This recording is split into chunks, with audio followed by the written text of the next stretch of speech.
Good morning, everybody. Glad to be back to the weekly AMA. So thanks for tuning in, everybody out there, or those of you that catch this later. I'm here with Alex. Haven't been on the AMA for quite some time. 7 a.m., so I got my coffee with me. I'm ready to take some questions from the community. How have you been, Alex? What's new? Hello, everyone. My pleasure to be here again. And with good company. A lot of things going on right now. I think this is super active time, actually. Maybe like autumn 2020, right? By feeling so. A lot of things been cooked at the same time. And a lot of interesting talks around and so on. So quite exciting. So what are you cooking in the kitchen behind you? I know that you've got sub-blocks that you're actively working on. I have read periodically that, there's a part of you that was thinking about parallelizing things across CPUs. So what are you up to these days?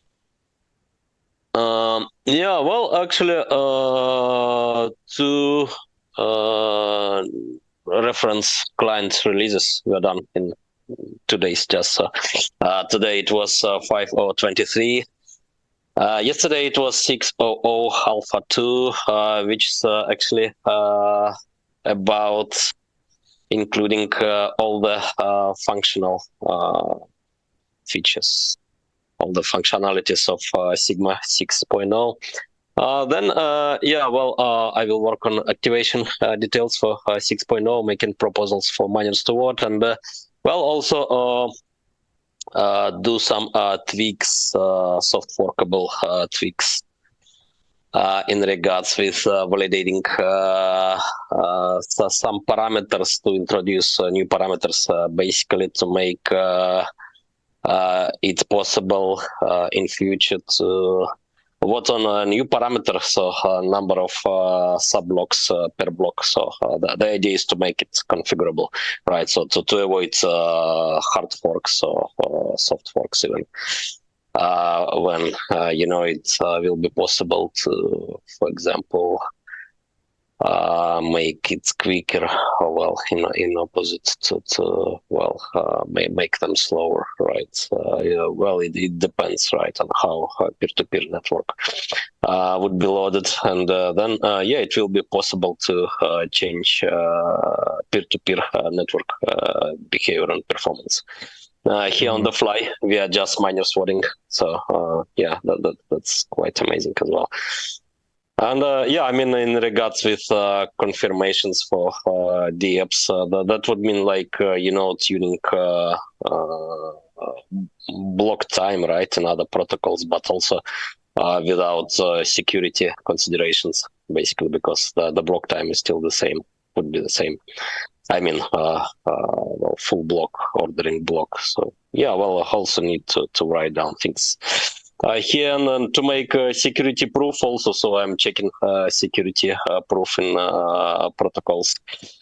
This subblocks proposal got inspiration from, such as Prism. What else? Parallel proof of work, Prism, the old idea from GKL 15 about two PoWs for one. Making two solutions with one heat and so on. I need to check how to prove security, right? Somehow, maybe not in the most formal way, because it's time consuming, but anyway, so we need for guidance here. We need to be sure that it is no just dangerous vaporware like many shitcoins are doing. So Ergo was started with a lot of research, like dozen of papers published just by the foundational team members. And yeah, we've also used a lot of work from outside, right, and so on. We consulted with developers and people in academia. Ergo even paid grants to some professors. You can find traces in some papers with acknowledgement of Ergo platform for grants assigned and so on. So yeah, I mean, a few years ago, a lot of efforts were spent on making a solid foundation for the Ergo protocol, and well, there is no any reason, you know, to sacrifice that and to do vaporware instead. Then what? So yes, 6.0 yeah, is functionally ready, but I need to recheck things because it's about thousands of lines of code. Well, I made certain efforts to make everything standardized, so well, easy to audit, then easy to review. So yeah, mostly well. It's about just adding new methods, and this is more or less standardized. But then, yeah, on top of that, there are some fixes to the current protocol, but probably not noticeable even for ErgoScript developers. And yeah, also the new data type for cryptographic applications. Specifically, then yeah, then so for subblocks, I already have them been generated in DevNet locally, and actually everyone can run this DevNet locally. It's a branch, the old branch, which can be found on the GitHub. And yeah, well, there is nothing hidden, right? Nothing private here. So, well, everything is public as usually, and also under public domain licensed, so you can play with it, modify, or do whatever. Then, yeah, so I'm already generating the subblocks. So in internal miner in the reference client is doing that. And yeah, slowly working on processing. So, well, I'm distinguishing sub-blocks, input blocks, right? And, well, blocks, ordering blocks, and, well, doing validation rules for them differently, and so on. And then, yeah, there is a big question, so what to do after, right? So 6.0 and sub-blocks, and that's the open question.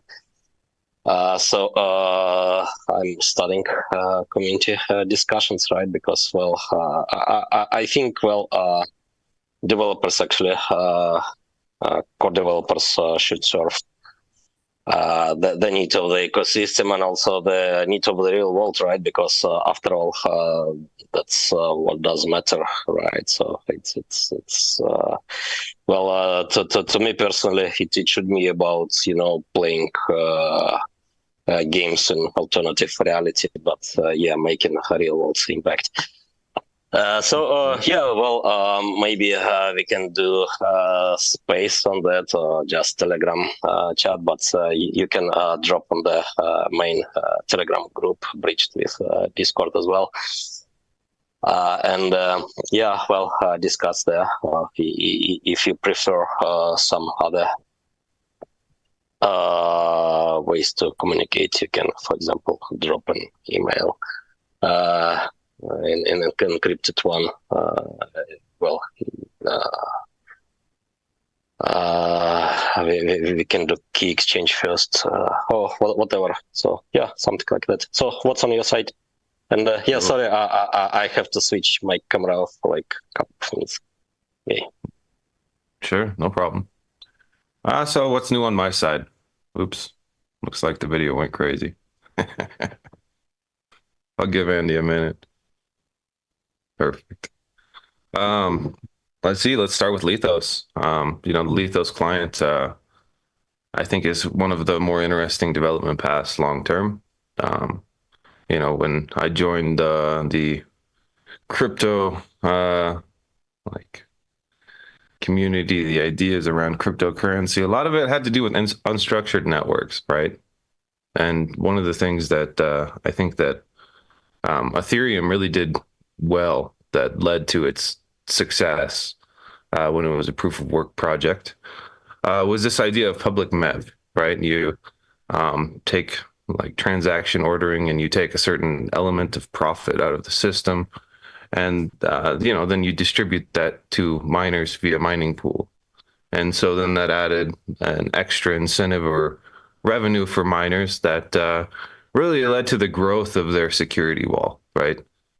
Things have shifted more or less. Now we see networks that are very structured, and oftentimes, in my opinion, they're structured specifically to capture MEV, right?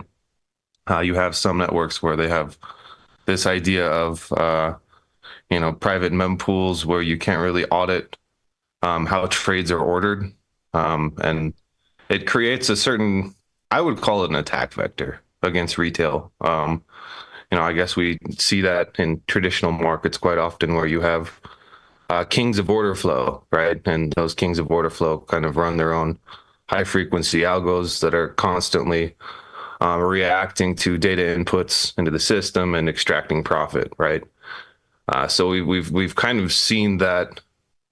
I'm just going to call it Wall Street-esque style of order flow profit extraction that's more or less being baked into the structure of crypto networks, which I guess for some liquidity providers is attractive because it offers like a set incentive that they're going to profit from trading activity, but it does create a system that works against retail, right? And so in proof of work, having that MEV cost public and then distributed is probably one of the more interesting aspects of kind of decentralized finance that I've seen, because when you have a network that's structured to kind of manipulate order flow, all of that profit is going to centralized parties. Let's just call it. It is what it is. Usually, you have pretty wealthy validators that have their own funds that they're constantly using to play with order flow and extract a certain profit. Yeah, already happened, by the way. So for one network like that, data center based, where validators in the data center, and only they do have peer-to-peer protocol, right? And other clients are basically using client server model to communicate with validators network. So for such network, I've seen a requirement to lock $500,000 worth of token, and then also to have expensive hardware and so on. Yeah, so it kind of changes the dynamics of I don't know, any basic assumption of like a peer-to-peer financial network, right? You just more or less have these structures in the system themselves that basically have an advantage. And one of the cool things about Lethos is this idea that miners can submit their own blocks, right? And I think that as like that project progresses, hopefully we get back to this idea of the cost of kind of order flow changes being democratized and distributed back to miners, because that did work well. I mean, you can even look at like the numbers when ETH was, proof of work cryptocurrency was more successful than it is today. And that was absent EFT and all of the shiny bells and whistles that have been built around it. And at least in my mind, I think a large part of that had to do with how the reward mechanism of MEV worked versus now, staking tends to make that profit, concentrate to a smaller group and just change the network itself. Then we have, let's say, a avenue that I'm playing with where we're going to fork the Oracle framework and play around with this idea of silver stablecoin. We already have Gluon that's live. And having silver, I think, is a nice addition to that. It's interesting to me. There's a part of me that says, okay, long term, like if we were to see some sort of like massive regulatory attack against our industry, and I don't know, let's say it's someday central bank digital currencies roll out, what's left for peer-to-peer currencies, right? And I do think that gold and silver have been resilient for thousands of years and do embody some of the same principles as cryptocurrencies, where you have this idea of a bearer asset that you're in control of, that's broadly fungible, that you can potentially swap for, goods, services. But, you do have a certain like fractionality aspect that gets tricky with hard money in the physical. And so there's an interesting question, whether digital representations of that, could be adopted as a form of peer-to-peer currency.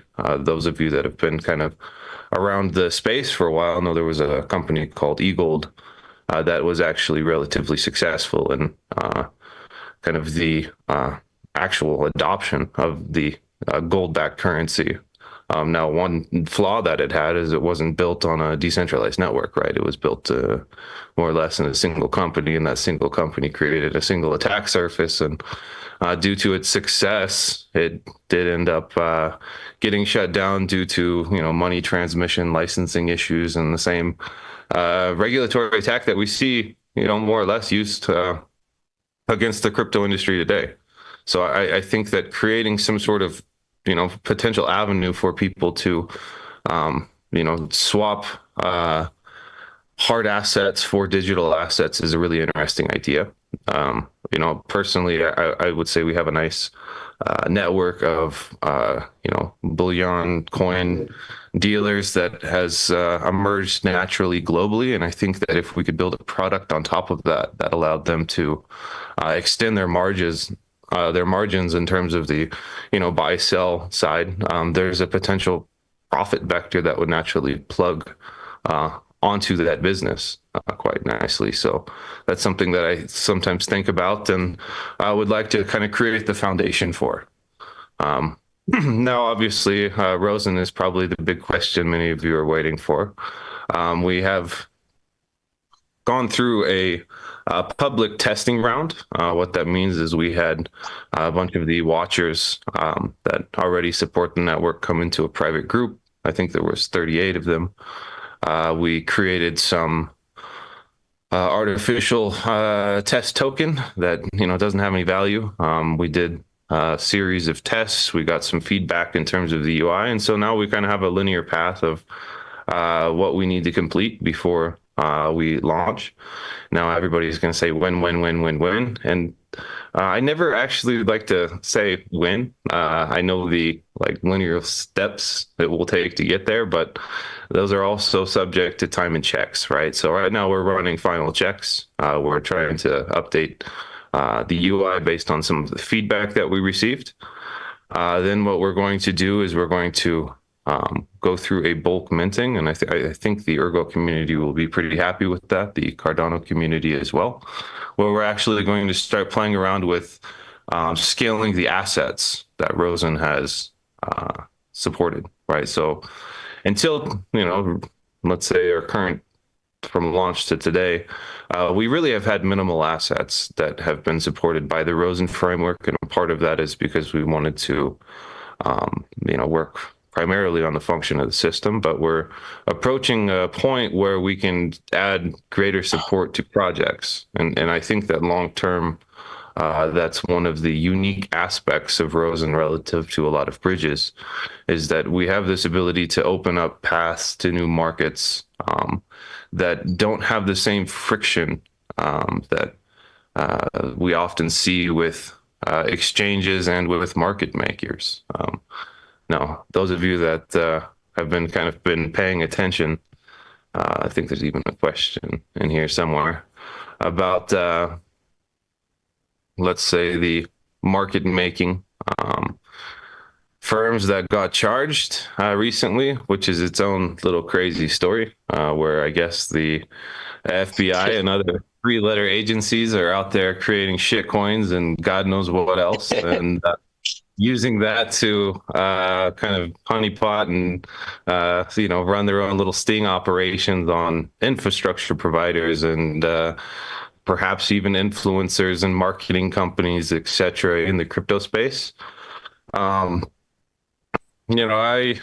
know that there's a lot of shady stuff that happens in the crypto industry, so I tend to default to the position, fuck them, if they're doing things that are, crazy and illegal and, more or less, I don't know, stupid. They are creating their own bed. And so if that's their bed, let them lay in it, right? At the end of the day, stupid is what stupid does. And there's a lot of stupid shit around. So that's kind of where I land. But it does go to show how certain things could be manipulated, right? We're talking about wash volume. Sometimes you create like these digital assets with no input costs. And because essentially the cost of production was the cost to mint, which is relatively low. I guess it depends on the network and the fees and the specifics of the environment it's created in. But the actual input cost of some digital assets are basically nothing, right? And then the question is, okay, so you've created money from nothing. How do you sell it? Right? And that's one thing that is probably the most interesting aspect of the crypto space, where it's like I don't know, it's like multi-level marketing, but the layers of marketing are continuously rugging each other. And I guess if you hire the right market maker that and pay them enough, they'll wash, trade, and try to make something that was created from basically nothing look really attractive and try to gain social energy. But I do think that over the arc of time, things tend to default back towards their cost of production, right? And if the cost of the production is zero, then over a long enough arc of time, things tend to move back to zero. And the truth is, even things that do have a cost of production are still subject to like the entropy aspect of our universe, where things have a tendency to move to disorder and naturally lose an element of their integrity or value over time, which is actually part of why I find Demirage interesting, but that's a whole nother side track. But anyway, those of you that are interested in Rosen, we are going to go through a series of checks. Then we're going to add some assets. The watchers out there that are tuning in, we'll be pushing a version update that you can support. Then when we're ready to go live, the final step is usually to release the new UI that supports new assets. And at that point, off we go. All right. So then, more updates from me, maybe. Go for it. Not related to the core protocol. So, the first thing is that another round of ledger integration started. So, we received another reply from the ledger team, which basically said that now the support for new devices is needed, so stacks and flags. Only after that there could be another functional test, then audit by third party is needed, and then it could be included into Ledger Live. So we found a developer in like 2 days, because the previous one is now only doing maintenance, and Yeah, well, the new developer is already working on supporting new devices. The good news is also, well, now there is no need to support Nano S, so then maybe limit for tokens, the number of tokens per outputs can be raised up, but yeah, let's see.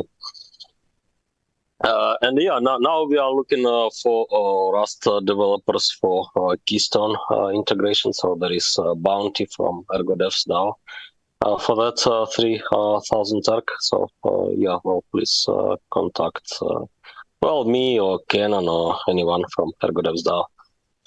Then yeah, so for Dexia, well, there was audit done recently. And yeah, well, probably everything in the code's fixed for now. And well, there is need to update white paper a bit, and then yeah, we will do another round of communication with for ICE team made the audit, and then yeah, we will proceed to the mainnet launch.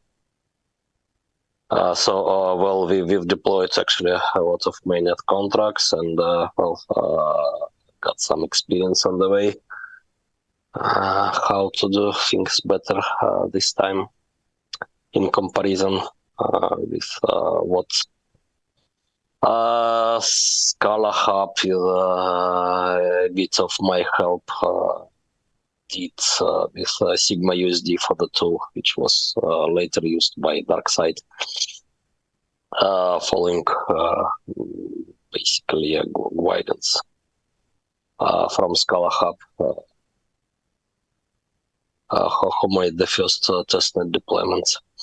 So yeah, well, now things hopefully will be quite better in regards with certain aspects of deployment. Then yeah, what else? Then yeah, well, the Rust side, so Sigma Rust library is also getting 6.0 support, and well, Ergo Devs DAO is actually supporting that, paying out bounties, and well, more contributors always needed. So please, well, contribute as you can. So there is need with documentation. Testing, writing the code, core development libraries, all that stuff. So we also need for well thinkers, philosophers, right, to shape the future of bandless financial future, and so on, so on. So yeah, well, please join the movement. Yeah, I saw that you've been on the forum more active as of lately. I've been reading them from a device that I can't sign in and re-comment, but one of these days I'll spin up the old laptop that has my login password and drop some comments. All Anything right. you'd like to expand on in that front? Sorry. Anything you'd like to expand on in terms of the forum posts? I think that actually it's one of those things that. Yeah. Yeah, actually, made a lot of stuff there. Well, even yesterday, I thought to make a post on bootstrapping, fairly bootstrapping proof of stake protocol via proof of work and emission contracts, right? But then yeah, got involved in some chat dramas. So yeah, Got distracted. not time for that. So yeah, no, not sure. Well, I will find. Actually, there is a plan for much more forum posts, especially in regards with coming well soft fork updates. So there is need to uncover well soft forkability in Ergo. So there are some features there which we are not used, right? But quite exciting and in the protocol since day one. So, well, makes sense to finally uncover them. So for now, well, in the community, it's known that it's possible to vote on changing certain parameters, right? But yeah, well, with super majority voting 90+% actually.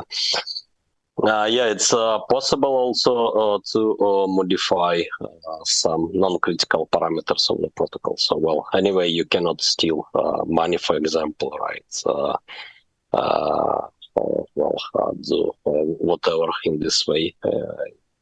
Yeah, soft fork, right? But anyway, there is possibility, for example, to add support for new data structures, or change validation of parameters, right? This is what I'm thinking to propose in order to introduce a new parameter for voting on number of sub-blocks per block, right? So, well, then the old nodes will actually support this protocol change, just skipping it blindly. There is need to uncover that soft forkability, right? The art of soft forkability, which was made to extreme, I believe. Well, probably because it was right time for that, right? So after the civil wars in Bitcoin community, there was a lot of experience, right? And a lot of articles were written and so on. So we analyzed a lot actually when I designed the rules for the Ergo protocol. All right, you ready? All right. Some questions? In regards with spaces, right? We had very good spaces 1 week ago instead of the MA. And the next space event will be announced soon. TM. Let's see. This week likely, but yeah, about dates I'm not sure. Let's see also. Maybe next week. All right, yeah. Let's do. All right, questions. Let's see. Does Ergo have a marketing team? If yes, how can I join it? We do have some community marketing channels.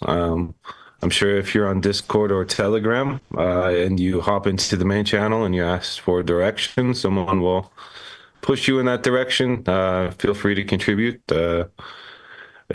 Ergo itself as the core protocol probably lacks an element of marketing. Hopefully, as applications mature, we see more marketing efforts that are more specifically directed to what people are building, why, and people push for adoption on that front.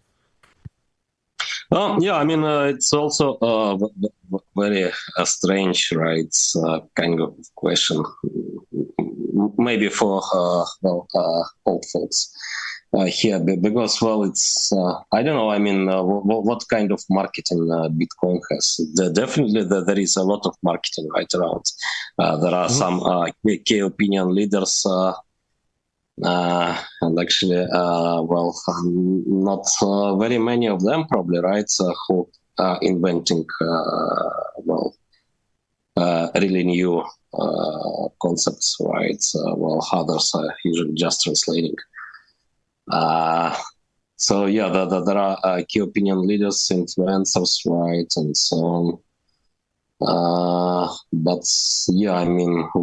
What does it mean? How can it makes sense when it's not just protocol, but it's also kind of company, right? Like VC chains are having, right? But then, it's a bit different story. And talking about e-gold and those networks going back to hybrid networks, right? So then, architecturally, those networks are going back to just databases like React or Dynamo, where servers only communicating in a peer-to-peer way, right? And clients are talking with servers in client-server fashion. But then the question is, how are those hybrid networks different from PayPal database, for example, right? I mean, why PayPal, for example, need to have licenses and those networks are not? I mean, no one can say because of the crypto, right? Because it's not crypto after all. So the same architecture basically is in PayPal data center. I'm pretty sure PayPal uses encryption on their systems anyway, right? And I'm pretty sure that even their servers are somewhat distributed for load balancing in a global network. So I don't really know where the line is. I think that if you look at unstructured networks versus structured networks, it creates a different assumption in terms of like this idea of a central marketing term, right? The idea of Bitcoin or the idea of Ergo is to have an unstructured peer-to-peer network. Right, and actually, so that was clear to Satoshi, for example, right? So he compared e-gold and Bitcoin to Napster and Kazaa, right, specifically. So back then there was hybrids peer-to-peer network Napster, right, which had a centralized indexer, and because of that, it got sued by all those companies interested in copyright, getting money from the rights to copyright. And then, after Napster shut down, so a new network started to appear, so unstructured peer-to-peer networks, right, which were not shutdownable, like Kazaa, and so on, right?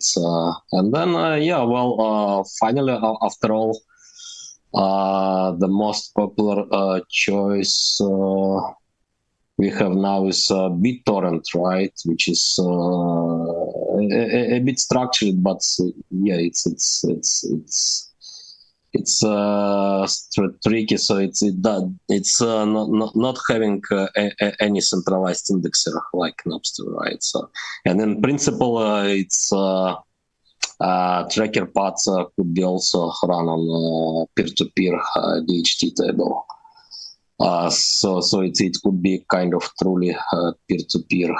But yeah, in reality, usually trackers are somewhat centralized, but there are a lot of them.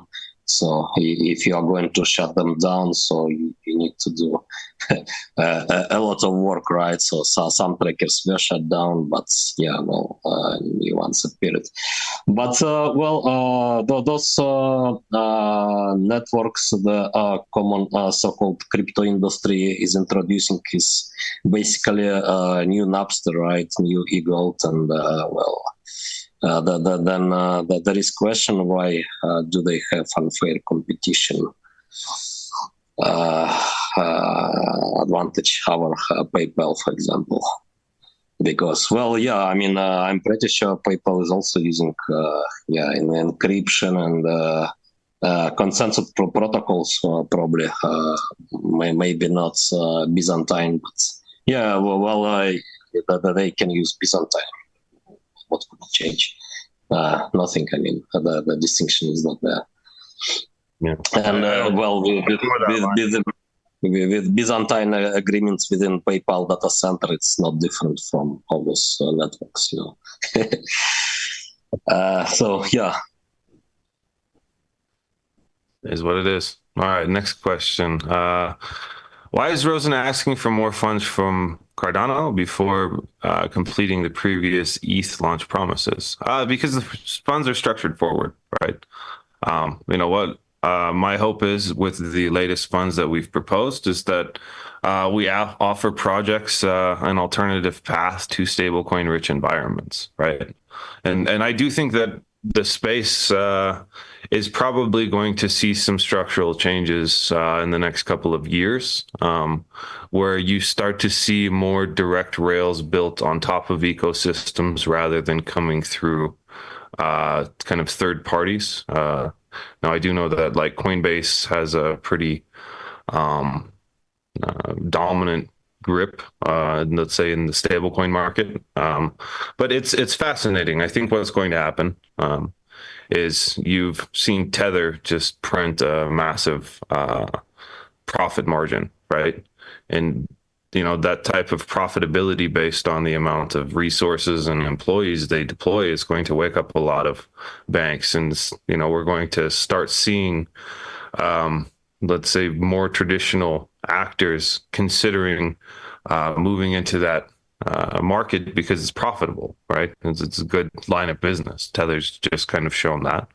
And so what I think will happen is most likely as traditional banks and players kind of move into the crypto space, what they're going to try to do is they're going to try to regulate it in order to gain competitive advantage, right?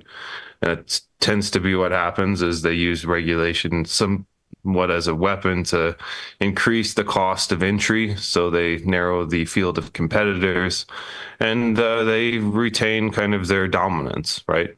So I do think that we're probably in the early stages of that. You can look at the legislation that's happening in the EU. You can always hear rumbling in working groups and committees and all the other fun political theater in the United States.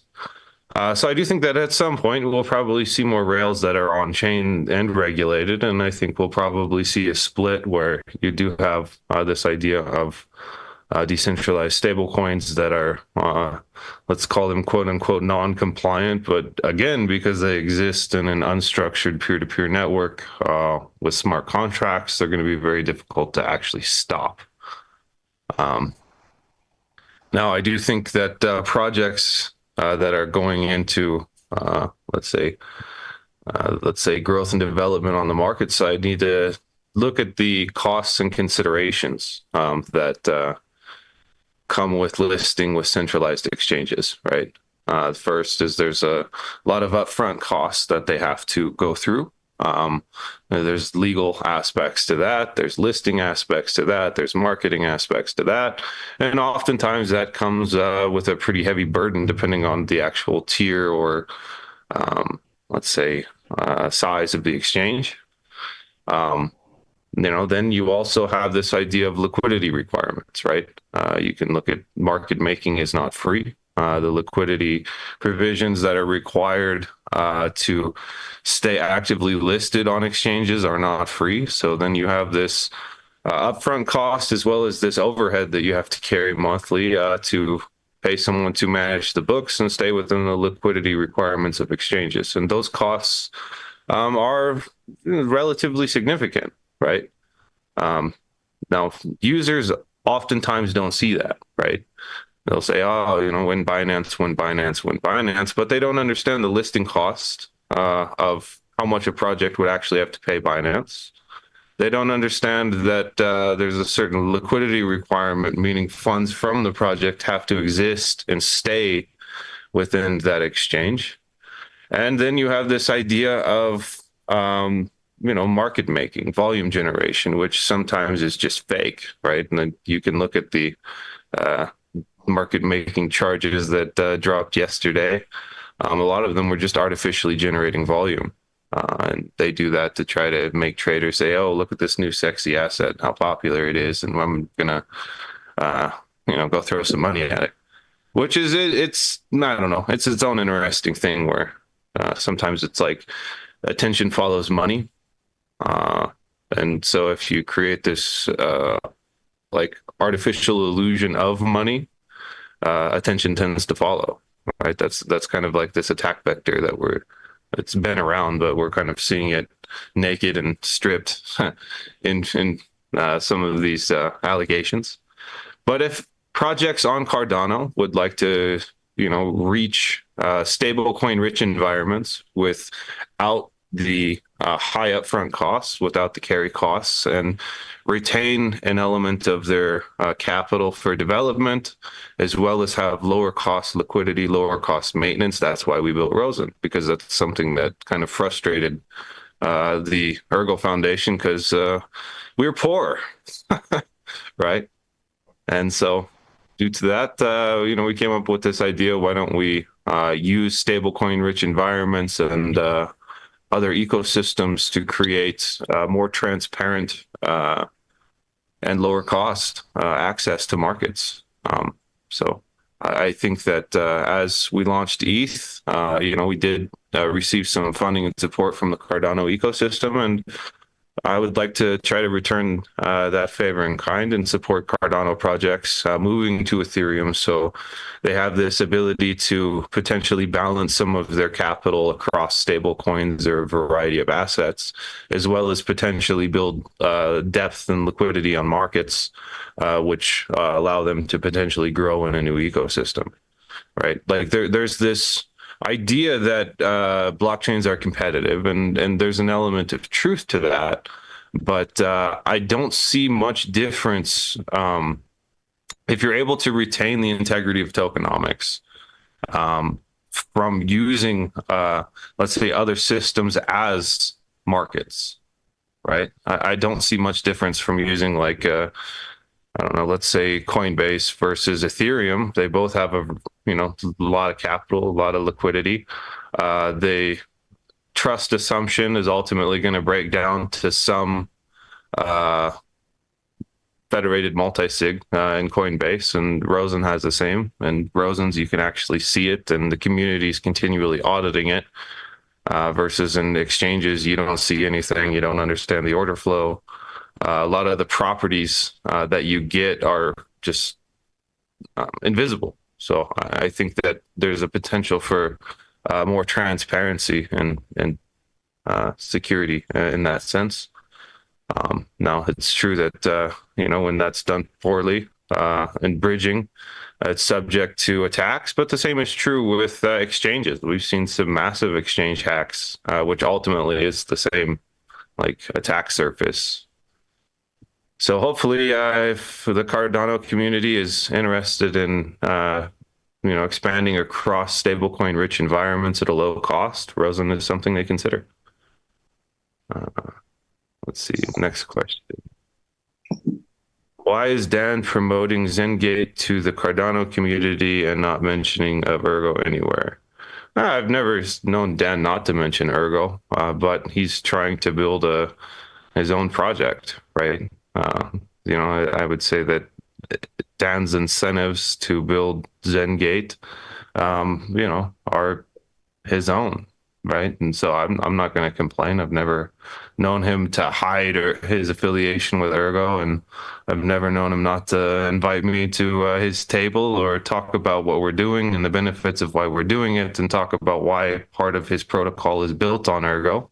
But if you want Dan to just be your marketing department, sorry, he has his own incentives. Yeah, but is it really happening? So, well, I met him back in April, and he made somewhat discount for RSR, right? For somewhat palm pre-sale. So that's form of marketing, I believe, and it was towards Cardano community. So.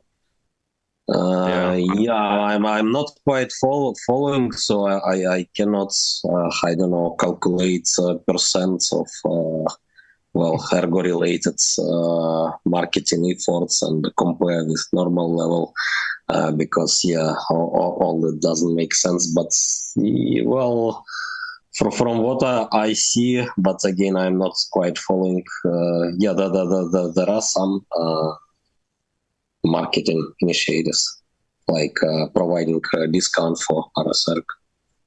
Yeah. So Dan, if you're out there, save us. I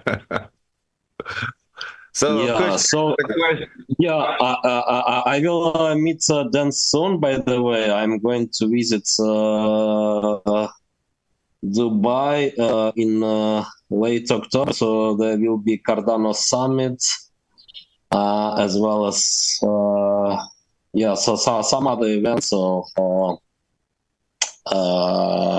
Some friends of mine are inviting me to Cosmoverse, somewhat Cosmos related.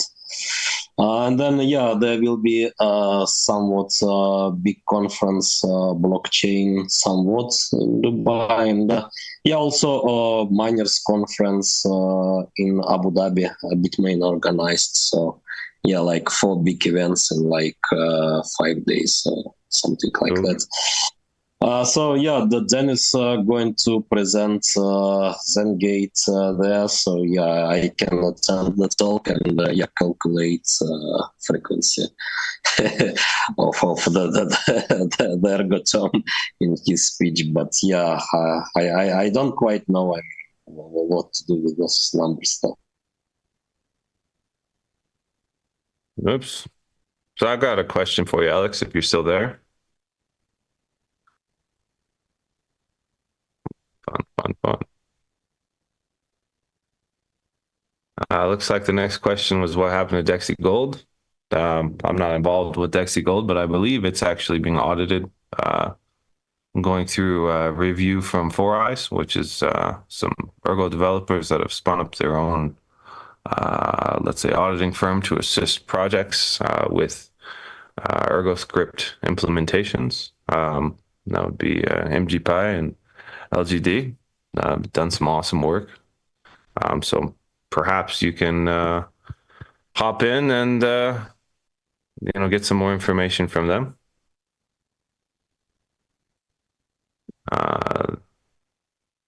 Looks like we have a question from the big 3D FPV. Says Ergo chats are depressing as hell recently. A lot of negativity. How can we fix this? That's hard to say. I always try to remain positive by looking at the future and what we can create, right? A lot of things that happen in life you don't control, right? I don't control markets. I know Alex doesn't control markets, but we do have this ability to build the future that we'd like to see. And I think there's a lot of value in doing that. So that's where I put my focus, and I try to build things I find interesting and try to make sure that they're built the right way. If you do that, I think we can build good things. Now, if the question is just, okay, the mood of the day, well, they're subject to a lot of things, right? And subject to a lot of movements in terms of the macro, the world around us, what changes. And there's also this element of narrative and focus and salesmanship that goes on in the crypto space that sometimes we get shit for, that we don't, try to compete with the current state and trajectory of like the common mind of the crypto space. And that's fine. It's fair. But I do think that on some level, Ergo's tried to be very practical in terms of like setting its manifesto, setting its milestones, the virtues or principles that it values, and then trying to build in that direction. So that's what I'll continue to do. If people are negative about that, I don't care. That's life, right? I usually try to sit back, let people, make their statements, say their opinion, try to ask them rational questions. And sometimes people just get emotional, right? Even though many people try not to be. Humans are emotional creatures. Let them be human. Talk to them, try to figure out where they're coming from, why, and be constructive rather than destructive. But that takes an element of discipline and patience that isn't really something that a lot of people have developed. So I don't know. If you're going to be negative Nancy, you're going to be negative Nancy. Nothing I can do about it. Let's see. Next question. How are Ergo Dev DAO's discussions with potential partners for the first Sigma chain going? That's actually something Alex and I briefly discussed last week. I come from the perspective that probably one of the best things we could do with the first Sigma chain is try to support smaller cards, right? The size of Ergo's table has kind of kicked these 4 GB cards off of our network, and there's a lot of miners out there that have smaller cards because they have lower input costs, right? So I would be interested to see if we could create some Sigma chain with that can be merged mined with Ergo itself that supports this ability for people to merge mine both and potentially direct their smaller cards right at that one specific Sigma chain. You can create some really nice things. Having a shared computational environment opens up a lot of possibilities. That's something that we see primarily in the EVM world, where you have a lot of these compatible virtual machines that then can communicate with each other in unique ways. That becomes a lot more difficult when you're talking about chains with different execution environments. Things get a lot more complicated. So I do think that that's something that we should pursue. I like the idea of lower barrier of entry, getting more miners involved, because ultimately it is proof of work. And smaller cards are a great place to start in terms of foundationally. Let's see.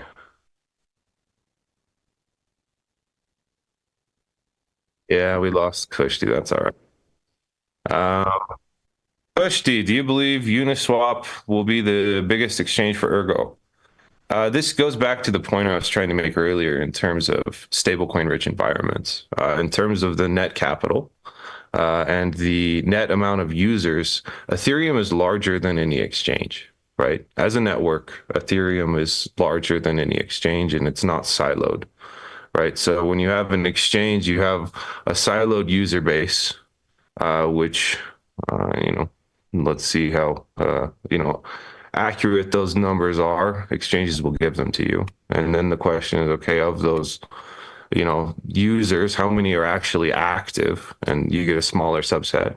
And then of those active users, how many of them actually have, varying degrees of capital thresholds? And that's an even smaller subset. So I think it's fair to assume that when you get into networks with a lot of users and a lot of capital liquidity, you get into a larger market. That's what I've been trying to, build towards with Rosen. And I do think that we can access larger markets at lower costs. And that makes sense to me. So it's something I'd like to try to pave the way and open for projects. Let's see. We've got a question from Vadim. Can guards on Rosen refuse transfer and assets back to users if they refuse to transfer assets between chains for some reason? That's a question that breaks down to incentives. If a guard is maliciously acting, they're going to get kicked off the network. And so it's not in their incentive. You get into kind of game theory. Now, it's an interesting question. Like, if we, we're subject to some sort of malicious transfer, it's ultimately up to the guards in terms of who signs. And, maybe someone would say, okay, well, I don't want to sign this. I'll let the other guard sign, and it'll clear that threshold and settle without my signature on it. Interesting, edge case. But yeah, it would create a situation that comes with consequence. That's how Rosen is designed. Next question. Armenio, when will Rosen Light end? So I called it Rosen Light because we're not really exploring supporting a lot of new assets, right? We just had, some base assets from Ergo. We had, Hosky from Cardano, which was our testnet token. And we wanted to make sure that the system operated and functioned as intended before we started to create more bandwidth for more assets. And we are approaching that time where we're going to start scaling assets, and then we need to kind of pressure test the amount of permits that need to be put in the system relative to the amount of transfers. So it's something that we're going to have to kind of play with and scale as we start adding more assets. And that's just how Rosen operates. So I think we're transitioning away from Rosen Light as we start opening the market for Rosen listings. And, it makes no sense to say, hey, Cardano projects, you can list on Ergo, right? The natural incentive initially is going to be for projects to want to list in larger environments. I mean, that's kind of like saying, hey, do you want to list on, I don't know, Hotbit, or do you want to list on KuCoin, Kraken, Binance, right? There's natural incentive to list in a larger market, and Ethereum is a larger market than Cardano. There's a lot more stablecoin liquidity. There's a lot more funds that potentially projects can access, and neat things that people can do. So the incentive, I think, is there. It's just a matter of whether they realize that and whether they want to use that ecosystem as a market. 8x Pro. Can I get a refund for MEXC listing donation? I feel like I have been robbed. Yeah, that's the downside oftentimes to paying centralized exchanges. Especially if an element of the payment itself is done in the native coin or native token, you can kind of expect them to dump on you. Like, I wish that were not the case, but the incentive alignment isn't there in many cases.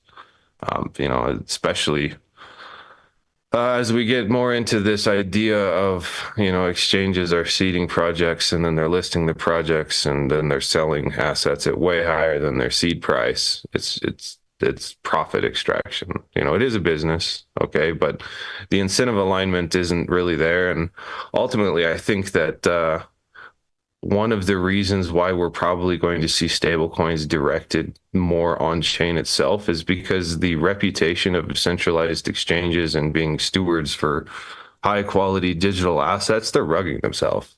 Like, how can you list just nonsense assets that have a tendency to, have major issues and then retain your user base? I don't understand that.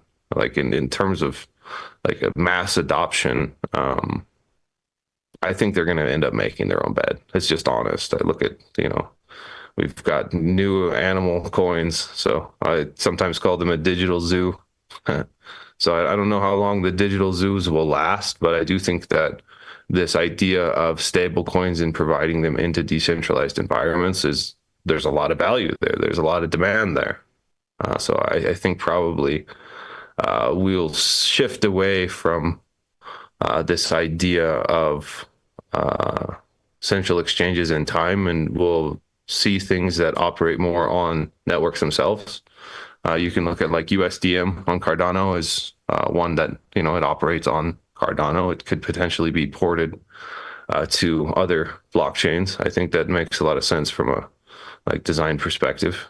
So assuming that's true, that means that you'll probably get chains that are more regulated and support that. And one of the reasons why Rosen is interesting is we can kind of create a channel into those environments and provide projects, that are building in different ecosystems, like a path to those markets.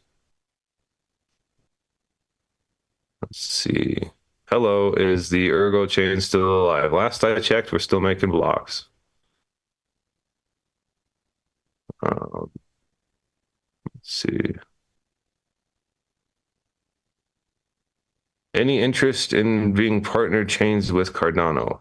I don't know what partner chains means, to be totally honest. Like sometimes we get like word salads, where it's like, what's the difference between a side chain, a layer two, a partner chain? I don't really know how to measure that question. I guess in some sense we already are. We are connected. So maybe that's a partner chain. I don't know. I'd need to know what that means in like a more concise way. Let's see. All right, we got something from HQ. We said Ergo Santa was a collaboration between ErgCube and Erg Explorer, now merged into Mio Finance. If the community wants Ergo Santa this year, please let us know.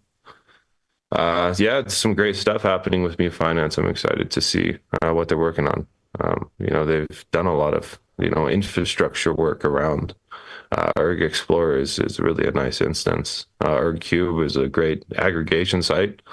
So seeing them get more directly involved in like smart contract and DApp development um, is a good thing. Let's see. Did Ergo Pulse go bankrupt? No, life just comes at you hard sometimes. It is something I think would be good to spin up, kind of get the community together, chat, and have kind of unscripted conversations on different topics. I think that oftentimes has a lot of benefits where people get kind of different perspectives about issues that, I don't know, sometimes even like the community doesn't really want to look at, or crypto as a whole doesn't want to look at, but they matter. So I think having a forum for like open discussion, debate, and kind of exploring principles is always a good thing. So I would love to see Ergo Pulse come back, but will I always be there? I don't know. I can't promise that, right? Life is got me juggling a little bit. It's actually why I'm not on the AMAs as much anymore. But things come and go in lives. So once I'm on the other side of it, I think I'll have more bandwidth for this kind of thing. Looks like it's about 8:12, and I'm getting hungry. So I'm going to sign off, everybody. Thank you for tuning in. Hope everybody learned something, enjoyed the little show that we did. And hopefully next time Alex can stay with me, because I'm just looking at this picture of him frozen. Have a good one, everybody.